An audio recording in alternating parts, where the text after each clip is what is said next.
জানি না, বেশ কিছু কাজ করা হচ্ছে।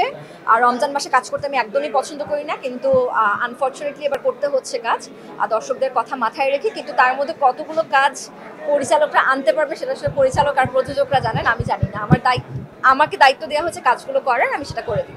জনরা বললে তো আমার আসলে খুব mystery, crime, thriller, psychological thriller, suspense এই ধরনের জনরা আমার পছন্দ। কিন্তু এই ধরনের জনরাতে সবসময় কাজ করাটা আসলে টাফ, কারণ একই রকমভাবে দিন শেষে আমি চাই না মানুষ আমাকে দেখুক। আর হ্যাঁ, আমি যেটা শুরুর দিকে আমার ছিল যে আমি খুব কম কাজ করব, কিন্তু আমি যে চরিত্রটা প্লে করব সেটা যাতে মানুষের মাথায় গেঁথে থাকে। কিছু কিছু চরিত্র এখন পর্যন্ত মানুষের মাথায় গেঁথে আছে, আলহামদুলিল্লাহ ফর দ্যাট। আমি আমার দর্শকদের কাছে তার জন্য কৃতজ্ঞ, শুকরিয়া আদায় করি। আর এখন দর্শকদের জন্য আসলে কিছু কিছু কাজ করতে হচ্ছে, যেটা হয়তোবা মানে রেগুলার কাজের অন্তর্ভুক্ত হয়ে যায় আমার।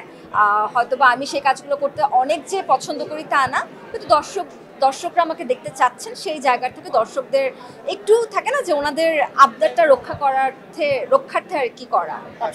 গত বছরের দিকে যদি একটু ফিরে তাকাই তাহলে বলতে হয় যে ক্লোজ আপ কাছে আসার গল্প থেকে আমরা যে 6 জন উঠে এসেছিলাম, বা 5 জনের কথা যদি বলি, কিন্তু তামিম ভাইয়া আগে থেকে পূর্ব পরিচিত, অনেক বেশি পপুলার।